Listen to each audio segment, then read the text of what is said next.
মনোমন students আজি আমি পড়িম class 8 maths. তো স্টুডেন্টস চ্যাপ্টার নম্বর 1 পৰিমেয় সংখ্যা। তো স্টুডেন্টস পৰিমেয় সংখ্যাটো কি এইটো জনাৰ আগত আমি তোমালোকক কিছুমান সংখ্যা জনাই দিম। চাবা সেই সংখ্যাবোৰ কি আছিল। তো স্টুডেন্টস আমি কি স্বাভাৱিক সংখ্যা কি জানো ন্যাচাৰাল নাম্বাৰস। তো স্টুডেন্টস আমি দৈনন্দিন জীৱনত আমি গণনা কৰোঁ যিবোৰ সংখ্যা সেইবোৰ সংখ্যা আমি কি জানো স্বাভাৱিক সংখ্যা যেনেকুৱা 1 2 3 4 ডট এনেকুৱা থাকিব ইত্যাদি।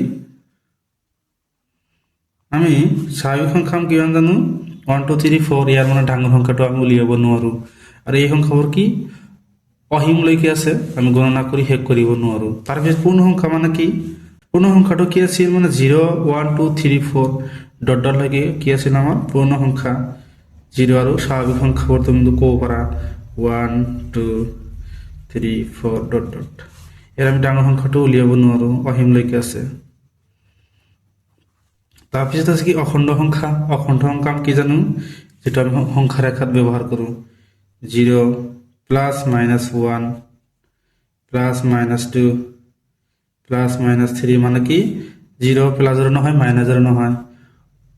অখণ্ড সংখ্যা আমি কি জানো plus 1 minus 1 plus 2 minus 2 minus 3 plus 3 এই সকলোবোৰ সংখ্যা আমি কি জানো অখণ্ড সংখ্যা মানে মাইনাস প্লাসৰ যিবোৰ সংখ্যা দি আছে এইবোৰ কি আমি জানো অখণ্ড সংখ্যা বা তুমি এনেকৈ লিখিব পাৰা সংখ্যা ৰেখাত যেটো ব্যৱহাৰ কৰোঁ। ভিডিঅ'ত কি থাকিব 0 1 2 কি 0 সোঁফালে কি থাকে ধনাত্মক সংখ্যা আৰু বাওঁফালে কি থাকে ঋণাত্মক সংখ্যা -1 -2 -3 -4 এই সংখ্যাবোৰ কি আমি জানো ঋণাত্মক সংখ্যা। ইয়াৰ মানে শেষ নাই ইয়াৰো শেষ নাই এই সকলোবোৰ সংখ্যা আমি কি জানো অখণ্ড সংখ্যা মানে ইন্টিজাৰ নাম্বাৰ। স্টুডেন্টস এতিয়া আমি পৰিমেয় সংখ্যাটো কি এইটো আমি বুজিম চাবা। তো চাবা স্টুডেন্টস আমি কি পৰিমেয় সংখ্যা কি জানো যে যিবোৰ সংখ্যা p/q লব আৰু হৰ আকাৰত লিখিব পাৰোঁ হৰটো কেতিয়া 0 হ'ব নোৱাৰে মানে q2 0 হ'ব নোৱাৰে আৰু হিত লিখিব পাৰোঁ তাক পৰিমেয় সংখ্যা বা ৰেচনেল নাম্বাৰ বোলে। 0 2 5 -5/2 +5/2 -3/2 সকলোবোৰ সংখ্যা আমি কি জানো পৰিমেয় সংখ্যা। তো স্টুডেন্টস এতিয়া আমি অনুসলনি 1.1 অংকবিলাক তোমালোকক কৰি দিম চাবা। তাৰ আগতে তোমালোকক কেইটামান বস্তু দেখুৱাই দিম চাবা। চাবা স্টুডেন্টস এই বস্তু তোমালোকে মনত ৰাখিবা আবদ্ধতা বিধি যোগ বিয়োগ আৰু পূৰণত আবদ্ধ কি আবদ্ধ বিধিটো কি যোগত মানে চলে বিয়োগত মানে চলে আৰু পূৰণত মানে চলে কিন্তু হৰণত মানে নচলে মানে হৰণত আবদ্ধ নহয় ভাগৰ ক্ষেত্ৰত আবদ্ধ নহয়। তাৰপিছত বিনিময় বিধি তাৰপিছত আছে কি বিনিময় বিধি যোগ আৰু পূৰণত মানে চলে বিয়োগ আৰু হৰণত মানে নচলে এইবোৰ লাগিব মনত ৰাখিবা। সহযোগ বিধি কি আছিল যোগ আৰু পূৰণত মানে চলে বিয়োগ আৰু হৰণত মানে নচলে এই দুটা সেম আছিল। ইয়াত খালি কি যোগ বিয়োগ পূৰণত মানে চলে কিন্তু ভাগত মানে হৰণত মানে নচলে। তো চাবা স্টুডেন্টস এতিয়া আমি তোমালোকক অনুসৰণিৰ অংকবিলাক কৰি দিম চাবা। তো স্টুডেন্টস এইটো আছিল কি অনুসৰণি 1.1 কোৱেশ্চন নম্বৰ 1 কি কৈছে চাবা তলৰ দিয়াবোৰ সত্য নে অসত্য বিচাৰ কৰা। এইবোৰ সত্য নে অসত্য আমাক বিচাৰ কৰিব কৈছে। 1 নম্বৰ কোৱেশ্চনত কি কৈছে চাবা পৰিমেয় সংখ্যাই যোগ আৰু পূৰণৰ বিনিময় বিধি মানি চলে। বিনিময় বিধি মানে কি চাবা অলপ আগতে তোমালোকক দেখুৱাই দিছো কি যোগ আৰু পূৰণত মানি চলে চাবা। যেনেকুৱা ধৰি লোৱা a + b = বিনিময় কৰিম প্ৰথম পদ দ্বিতীয় পদ। এতিয়া আমি দ্বিতীয় পদটো প্ৰথম পদ বনাম আৰু প্ৰথম পদটো আমি দ্বিতীয় পদ বনাম এটা আমি মানি চলে। যেনেকুৱা 2 + 5 = 5 + 2 এটা আমাৰ কিমান আনসাৰ আহিব 7 = এইটো কিমান আহিব 7 আহিব তেনেহ'লে যোগৰ ক্ষেত্ৰত মানি চলে। সেম পূৰণৰ ক্ষেত্ৰত চাম 2 × 5 = 5 × 2 বিনিময় কৰিছোঁ তেনেহ'লে এইটো কিমান হ'ব এইটো 10 হ'ব এইটো 10 হ'ব তেনেহ'লে যোগৰ ক্ষেত্ৰত ক্ৰম বিনিময় বিধি মানি চলে তেনেহ'লে 1 নম্বৰটো কি হ'ব ৰাইট। তো স্টুডেন্টস এতিয়া আমি তোমালোকক 2 নম্বৰটো কৰি দিম কি পৰিমেয় সংখ্যাই বিয়োগ আৰু হৰণৰ ক্ষেত্ৰত সহযোগ বিধি মানি চলে। তো স্টুডেন্টস এইটো কি মানি নচলে সিহঁতে কি বনাই দিছে মানি চলে তেনেহ'লে এইটো কি ভুল আছে এইটো কি হ'ব ৰং অশুদ্ধ এইটো কিমান হ'ব অসত্য।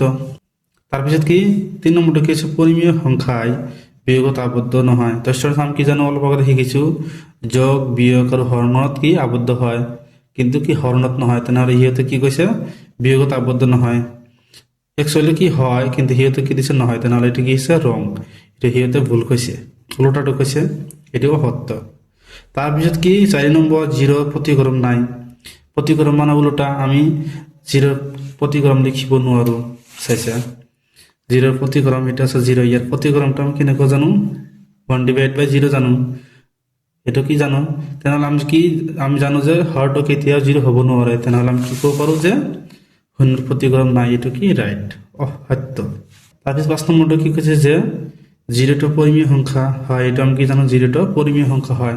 তাৰপিছত 6 নম্বৰটো কি আছে চাবা, 3/2 ইন্টু 5/6 ইন্টু 4/7। তো চাবা ষ্টুডেণ্টছ, এইটো সফালে আছে নাই চাম, 4/7 সফালে দুটাতে আছে, 5/6 বাওঁফালে আছে, 3/2 বাওঁফালে আছে, তেনেহ'লে এই দুটা কি সমান, তেনেহ'লে এইটো কি হ'ব সত্য। তাৰপিছত 7 নম্বৰটো কি আছে, 5/9 into 1/3 plus 7/3 is equal to 5/9 into 1/3 plus 7/3। তো চাবা ষ্টুডেণ্টছ, এইটো তোমালোকক খাতাত কৰি দিম, কিমান আছে 7 নম্বৰ,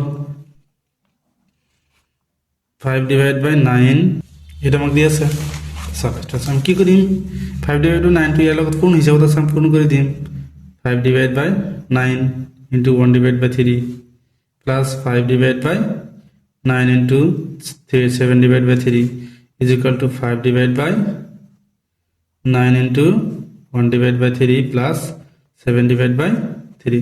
চাওক 7/3 সফালে আছে বাওঁফালে আছে, 1/3 আছে 1/3 আছে, 5/9 আছে 5/9 আছে, কিন্তু এইটো কি এই বাওঁফালে ডাবল আছে সফালে ডাবল নাই, তেনেহ'লে এইটো কি ইকুৱেল মানে সমান হ'ব নোৱাৰে, তেনেহ'লে এইটো কি অসত্য, এইটো কি হ'ব অসত্য। তাৰপিছত আমি 8 নম্বৰটো কৰি দিম চাবা, 8 নম্বৰত কি কৈছে যে 7/12 minus 3/7 plus 11/12 is equal to, আমি এইটো চাম সত্য হয় নে নহয়। 8 নম্বৰটো কৰি দিম চাবা, ষ্টুডেণ্টছ আমি 8 নম্বৰটো কৰি দিম, এটা কিমান লিখিব পাৰোঁ, 7/12 লিখিব পাৰোঁ মাইনাছ 3/12 প্লাছ 11/12, 7/12 কি মাইনাছ ব্ৰেকেট মানে আমি কি জানো পূৰণ, তেনেহ'লে পূৰণ কৰি দিম। এৰ সন্মুখত কি আছে প্লাছ, প্লাছ মাইনাছে পূৰণ কৰিলে কিমান হ'ব মাইনাছ 3/7, মাইনাছ প্লাছে পূৰণ কৰিলে কিমান হ'ব মাইনাছ 11/12। তো চাবা ষ্টুডেণ্ট সেমে আছে, কিন্তু এইটো কি আছে প্লাছৰ, এইটো কি মাইনাছৰ, তেনেহ'লে আমি কি এইটো আমি ইকুৱেল লিখিব নোৱাৰি, এইটো কিমান হ'ব অসত্য। এতিয়া আমি 9 নম্বৰটো কৰি দিম চাবা, ষ্টুডেণ্ট এটা আমি কি লিখিব পাৰোঁ, 3 আমি এক ডিভাইড কৰিব পাৰোঁ 3, তেনেহ'লে কিমান থাকে এইফালে -2/33 ইজ ইকুৱেল টু -3/11। ষ্টুডেণ্ট এইটো সমান নহয়, এইটো কিমান সমান নহয়, তেনেহ'লে আমি এইটো কি লিখিব পাৰোঁ অসত্য, এইটো নট ইকুৱেল, তেনেহ'লে আমি কি লিখিব পাৰোঁ অসত্য। এতিয়া আমি 10 নম্বৰটো কৰি দিম চাবা, ষ্টুডেণ্ট এইটো কি 10 নম্বৰ দি আছে, এই দুটা আমাৰ সমান হয় নে নহয় আমি চাম। এটা আমি কিমান লিখি 4/9, 4/9 টো ইয়াৰ লগত পূৰ্ণ আছে, ইয়াৰ লগত পূৰ্ণ আছে, তেনেহ'লে আমি কি লিখিব পাৰোঁ 4/9 ইন্টু 11/12। চাবা ষ্টুডেণ্ট আমি এতিয়া 4/9 এর লগত -5/6 টো পূৰণ কৰি দিম চাবা, -5/9। তাৰপিছত আমি এইটো কিমান লিখিব পাৰোঁ 4/9 ইন্টু 11/12, এটা আমি সেম লিখিব পাৰোঁ 4/9 ইন্টু -5/6। চাবা ষ্টুডেণ্টছ এইটো আৰু এইটো কি সমান আছে, এইটো আৰু এইটো কি সমান আছে, তেনেহ'লে আমি এইটো ইকুৱেল বা সমান লিখিব পাৰোঁ, তেনেহ'লে এইটো কি হ'ব সত্য, 10 নম্বৰটো কি হ'ব সত্য, এইটো আমাৰ হ'ব উত্তৰ। তো ষ্টুডেণ্টছ এতিয়া আমি তোমালোকক 2 নম্বৰটো কৰি দিম চাবা, তো ষ্টুডেণ্ট 2 নম্বৰটো কি আছে, যোগাত্মক বিপৰীত সংখ্যাবোৰ লিখা।